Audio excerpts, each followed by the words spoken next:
foam rolling, two things. Stop rolling and make it easy on your body.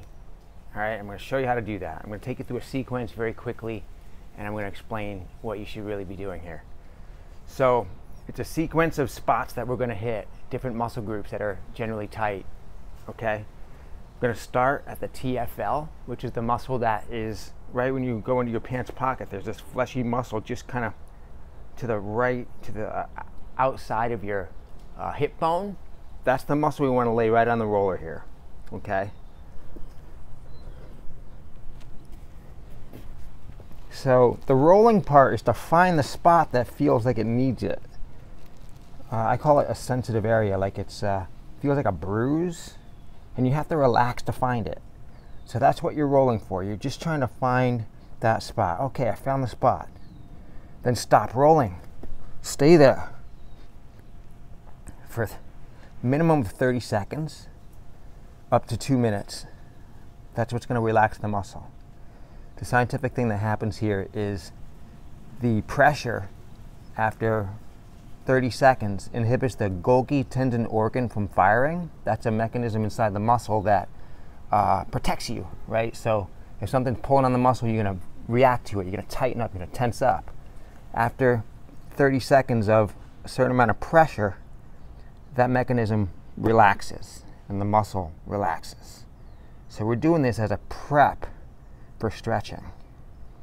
Okay, so that's 30 seconds on the TFL. From here, I'm just going to go to the rectus femoris, which is the second spot. Think of just rolling a third of the way down the quad.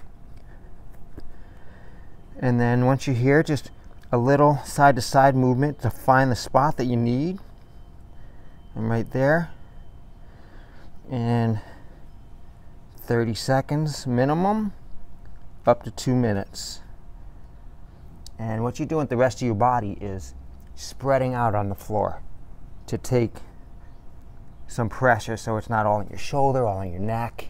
You're just spreading out nice and easy. After the rectus femoris, which is a third of the way down the quad, just going to do a little roll up and down the quad from knee to hip. Inside, outside. And then stop about halfway. And then you're going to turn on your side for the IT band. So again, you're going to kind of roll front and back to kind of find the spot that you need.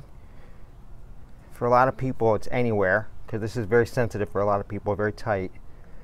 But the closer down toward the knee you go, the more likely it's going to be tight and need it.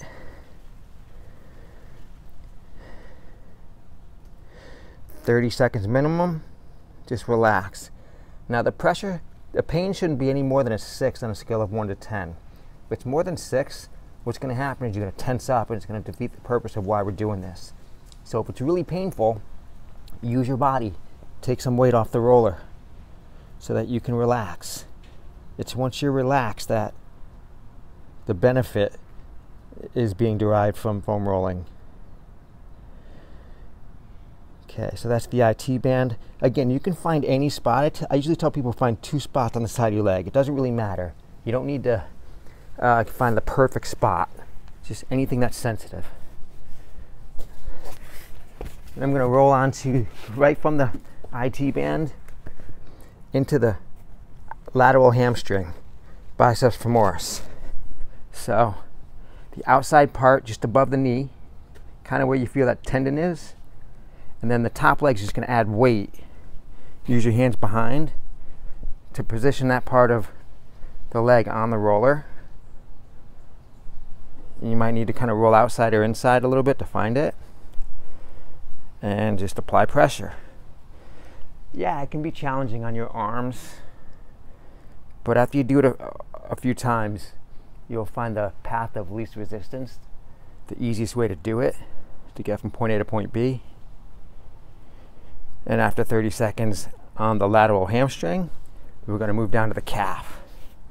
So I've done all these on one leg.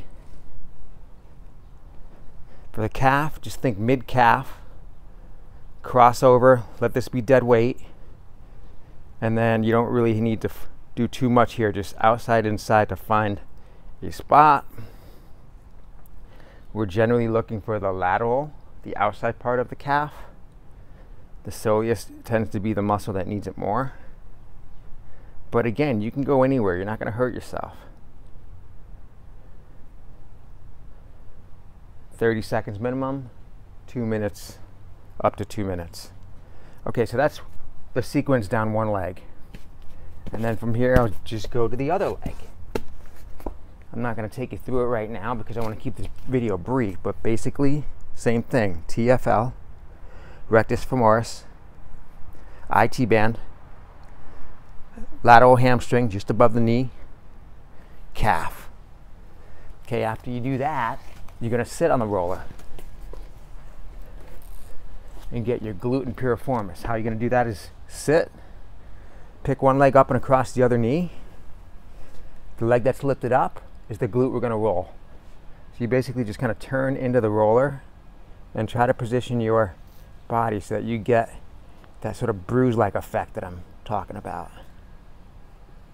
There are other instruments we can use, like a ball. I'll show you that in another video. But if all you have to work with is a foam roller, this is how you're going to do it. Just find a spot that feels like a bruise, 30 seconds minimum.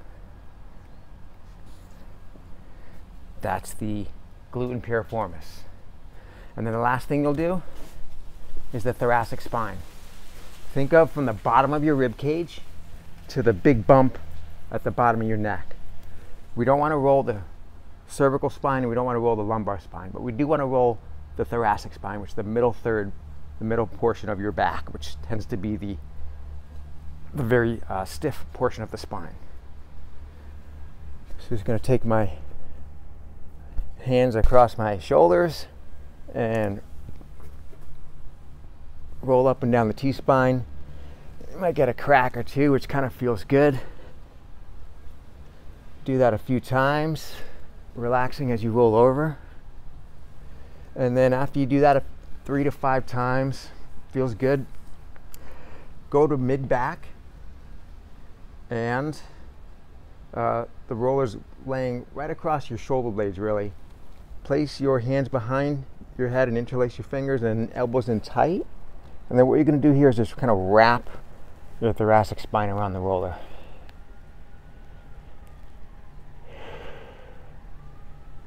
And breathe. With every exhalation, you are just sort of wrapping around the roller. Imagine your back just getting a little bit more of a arch around that roller.